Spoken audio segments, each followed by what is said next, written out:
If you're in a relationship where you care about each other but keep missing each other, maybe you're having the same arguments over and over. Maybe one of you feels alone and the other feels stuck. Maybe you both want things to feel better, but you don't know how to get there. I see this all the time in my work with couples. Most people are not failing at relationships. They're just not having the right kinds of conversations.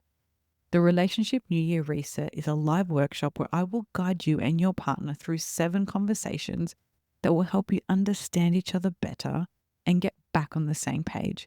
You'll talk about the things couples usually avoid until they turn into fights: money, time, intimacy, goals, families, rituals, and the changes that are coming your way. You get clear prompts and structure so you're not fumbling or guessing what to say, and you'll leave knowing what your partner actually needs and how to move forward together. If you want to feel closer, more connected, and more like a team again, this workshop gives you a place to start. Join me live on the 28th of January for the Relationship New Year Reset. Find all the links and all the information in the show notes. It's strange how quickly joy can turn into hurt in a relationship. One minute you're proud, relieved, excited. The next minute you're wondering why your partner doesn't even seem happy or why they're not happy for you. Today I'm answering a question. I just got a promotion and my partner isn't happy for me. I see this come up a lot in relationships. You share some news or something to be celebrated, a promotion, something you've worked really hard for. And instead of a celebration, your partner's response feels flat or disconnected, and you're left thinking, what is going on here? I'm going to walk you through 3 common reasons this happens, and the last one is one that I see most often in my work with couples. I'll share some ways you can respond to help turn these difficult conversations into something a little more productive and useful. And this is a small piece of what I cover in my New Year Relationship Reset workshop. I am deep in creating that, and if you're listening to this as it airs, you can join me live on the 28th of Jan. And if you've missed the live workshop because you're listening to this at another time that suits you, that's okay. It will be available on demand, where I help couples understand things like this, like what success means to each other, how they celebrate wins, how money and goals shape our reactions, and what gets created between 2 people in those moments. But for now, let's slow this down one moment at a time. But for now, let's slow this one moment down and take a look at what's really happening underneath. This is just a small part of the work that I do in my New Year Relationship Reset course. And if you're listening to this at another time and it's not the new year, that's okay. It's available on demand. Check it out. I'm going to walk you through 7 key conversations that you can have with your partner to help you understand a whole bunch of stuff about them, from their relationship with money, their goals for the year, how you like to feel connected, what you want to celebrate. Sarah, she got promoted to assistant principal and she is so excited. This is her dream. She has loved working with kids and loved education, and this promotion is her dream come true. It is an opportunity to impact the school on a wider scale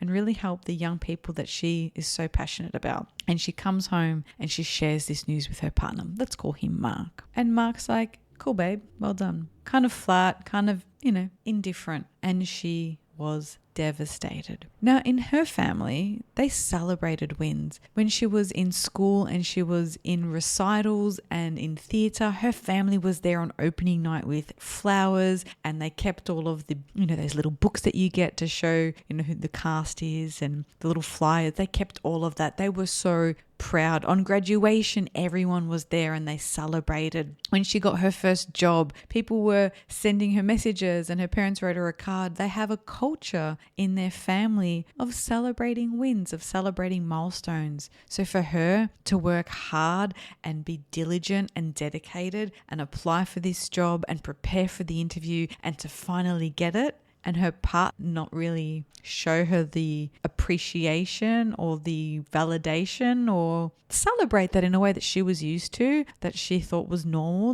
that's what you do for someone, felt devastating. And so for her, celebration equals love, and that's what she got used to. But for Mark, that wasn't the case. He grew up in a family where you just kept working, you kept going. He had migrant parents who didn't want to toot their own horn. They head down, bum up. They just worked.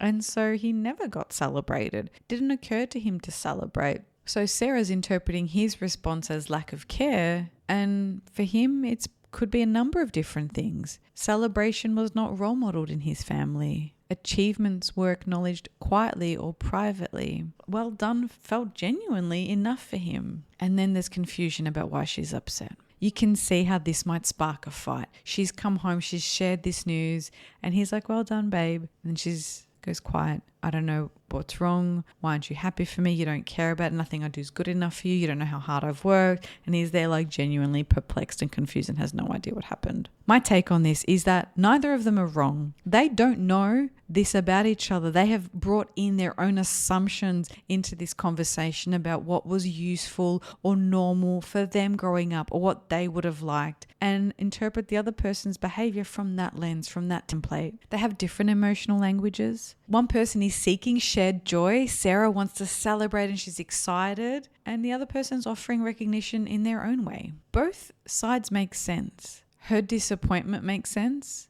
and his confusion makes sense. There's no bad thing happening here, and it would feel devastating. I know if I was Sarah and I was sharing some news, I would be shattered. I would be so upset, and that's something then that I was so proud of and worked so hard for, not getting acknowledged, would feel devastating. Let's say there is option 2. There is another way that this could have worked. Now, I don't know exactly what happened in this story. I just am answering the question as I've got it. So I've tried to make up a few examples that highlight the kinds of dynamics and the patterns that I see. So let's say in this situation, Mark and Sarah, again, I'm going to use the same couple. It's about the financial security. So for Sarah, this job means a pay bump, an ongoing contract or a decent contract. So she's got the position for 5 or 6 years or whatever it is. And it's financial independence. She comes from a family where her mum really struggled to have any sort of financial independence. She wasn't educated. She worked in jobs that had a lot of turnover, and she was always in and out of employment. So for Sarah to work hard at uni, to become a teacher, her way up through the different levels of leadership and become an assistant principal, not only was it a job that she loved and cared deeply about, it offered financial security. And so she felt so accomplished and so proud. So for Mark not to acknowledge this, not to understand what it means for her, what that relief is like, feels like hurt. It feels hurtful. It feels, maybe she feels deflated when this is minimized or dejected. Perhaps, and let's say for Mark, he grew up in a culture where you're supposed to take care of your partner. You're supposed to be the man of the house. And he has a belief that he should be able to support his partner. So to see her stress herself out, to see his partner stress out about a job and wanting security, feels a little bit shameful to him, like he's not providing enough, or she doesn't trust him or doesn't have faith in him. And he starts having all of these thoughts, a bit of shame emerges. So when she says, I got the promotion, isn't this amazing? Now we can breathe financially. I'm so excited. I love this job. And it also has, a pay bump. He feels a little small. There's fear of imbalance, maybe a bit of comparison. He's feeling insufficient and inadequate. And maybe there's a bit of a fear of changing roles, of what that means if he's no longer the primary earner. What does that mean for his desirability as a partner? Does that mean she might not want him around, or thinks he's not doing enough or bringing enough to the table? Now, money is never just about money. Money carries meaning. We all have a different belief about money. And I asked someone this once, I'm like, oh, what's your belief about money? They're like, well, I don't have a belief. It's like, you do. We all have beliefs about money. You might believe money is transactional, that money is to be spent, that money is to be saved, that it's just ongoing, and you spend it, you get it, you earn it, it comes through. We all have beliefs about money. And I talk about this in an entire module in my relationship reset course. There'll be a link in the show notes if you want to check that out, where I talk about this, because money is a huge source of fights for couples, and it's actually never about the dollars and cents. It's not about the accounting of it. It's what it represents. And this pattern of feeling inadequate and shame and having to be the provider, and then when we add children into the mix, really throws couples. So if that's a scenario that's happening here for Mark and Sarah, no wonder that they're fighting. And what should be a celebration and a moment to acknowledge her hard work and maybe pop a bottle of champagne. I don't know what you like to do. I like to go out for dinner to celebrate a promotion. It turns into a fight instead. And then the the topic of work feels loaded. And instead of getting, the warm and fuzzies, it becomes tense. And that's not nice for anybody. Promotions can activate beliefs. They can be old beliefs. They can be ones that you were never confronted with before. And so in this case, Mark and Sarah would really need to talk about what's going on for them. His pride is valid, and it's taking away from her joy. His discomfort might be getting in the way of him actually celebrating her win, and he will need some support to tolerate that enough to be there for her, to celebrate that win. And she will also benefit from talking to him, and the couple will benefit from having a conversation about what was evoked for you. What was this really about? I tried to share this exciting thing with you, and I noticed that you didn't seem as happy and you withdrew. Being able to talk about it rather than making assumptions, rather than saying, you don't care about me, you never do, blah, blah, blah. As soon as you start adding in the you never or you always, that person's going to feel criticized, and they're going to flare up their defenses, and it's going to be they attack back, or they stonewall, or they withdraw. It's going to activate that pattern again. So we want to be curious and understand what's happening underneath, what's beneath the surface, and have a conversation about what does a promotion mean. Let's say, third example, this is the last example, is Mark has been feeling really disconnected lately. Sarah's been putting in all these extra hours, and he hasn't known how to ask for connection. So that's happening in the background. Sarah comes home and says, guess what? I got the promotion. I'm assistant principal. And Mark's like, actually says, great, so more time at the school. And she loses it. Instead of him being excited, he's telling her off. She feels deflated. She's like, what the hell is wrong with you? Why don't you just understand that I'm excited about this? You make it all about you, and poof, they start fighting. In his mind, promotion equals longer hours at work. Past experiences of work taking over start swirling through his mind. Maybe his parents worked long hours and they always justified it, but we're working to send you to a good school, or we're working hard for your future. Your dad's at work, so he missed your sports event. Your mum's at work, so she couldn't come and volunteer at the school canteen. Your dad's at work, so he couldn't come on that excursion. Whatever it was, work got in the way of connection. And he's really sensitive to that. He's really worried about that. And he wants to be supportive and also wants to feel connected. He doesn't want to come second. He doesn't want to feel unimportant in someone's life. So he's coming to her news, her good news, her excited news with all of that baggage. And she's seeing him as being maybe controlling, or you don't care about me, or you always make it about you. And again, huge fight over seemingly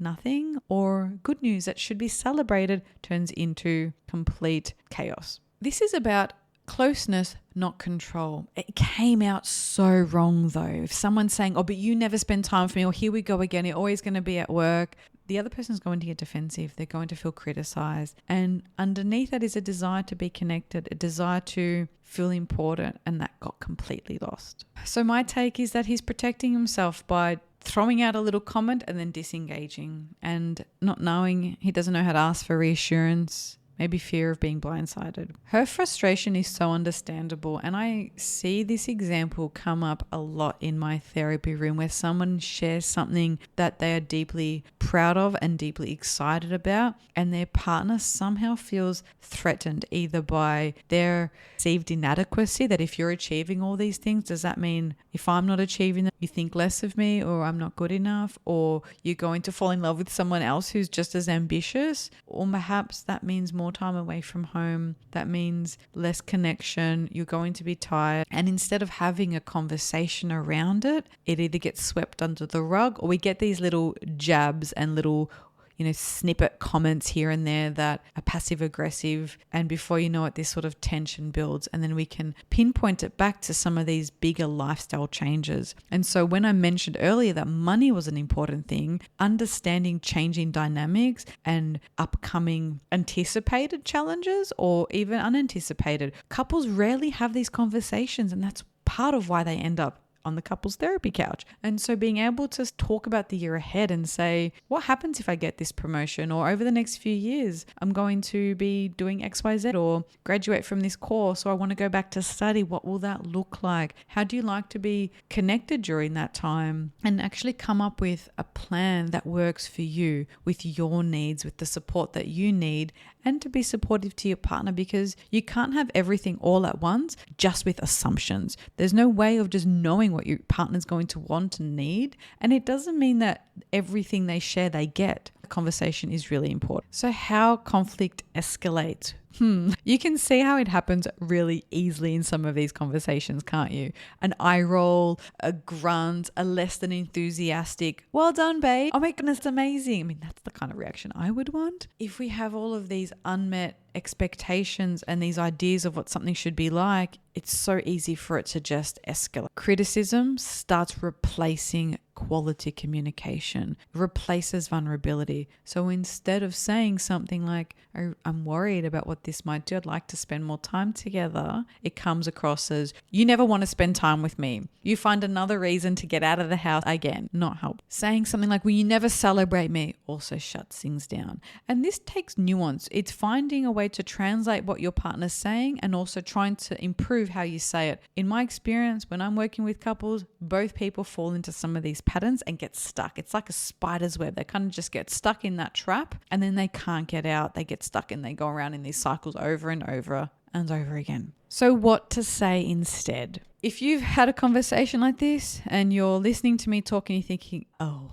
I messed up, ask for a redo. Be honest. Say I listened to a podcast or I watched a video or I read this blog. However you come across the information, and say, I realized I really got this wrong. You had a promotion and I don't think I celebrated it the way you wanted, or we've never actually spoken about this. How do you like to celebrate your thing? So you could have a redo. You could say, I did not respond well when you told me XYZ. Can I try that again? I have rarely seen that backfire. In fact, I haven't actually seen that backfire. I'm just going to say rarely as like a little asterisk. So, it doesn't mean it's foolproof. I just haven't seen it. But when someone genuinely says, I really effed that up, can I try that again? Can make such a big difference. Naming feeling instead of attacking character. And so what this looks like is, instead of saying, you don't care about me, it's, I felt uncared for when I shared with you my promotion news and all you said was, well done, babe.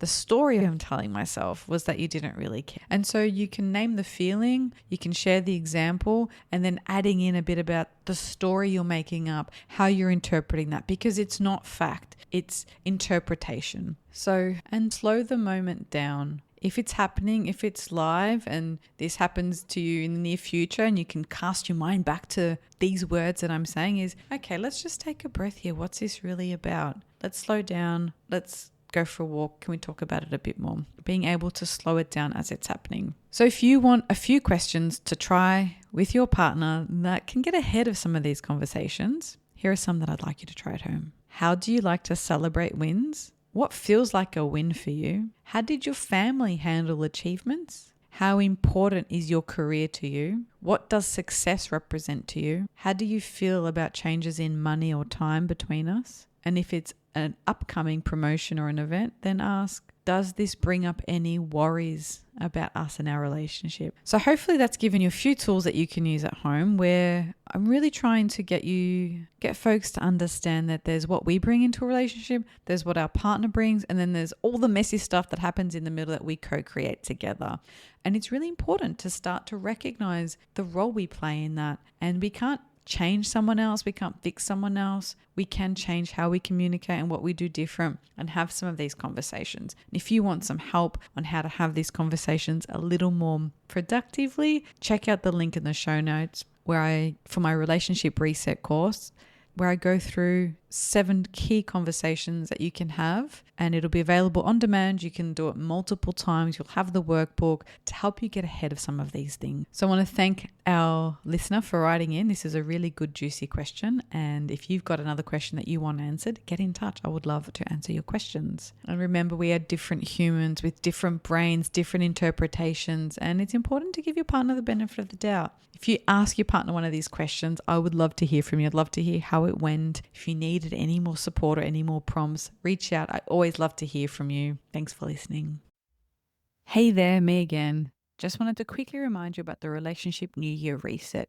If you and your partner care about each other but keep having the same arguments, or feel a bit out of sync lately, or maybe everything's fine and you want to have 2026 be your best year yet. I am running a live session where I walk couples through 7 short conversations that help you slow down, understand each other better, and get back on the same page. Nothing too heavy, hopefully nothing too awkward, just the conversations that most couples never get around to having. I'll guide you every step of the way. There'll be heaps of prompts, there'll be a workbook, everything you need to have 2026 be your best year yet. It's live on the 28th of January. You can find the link in the show notes.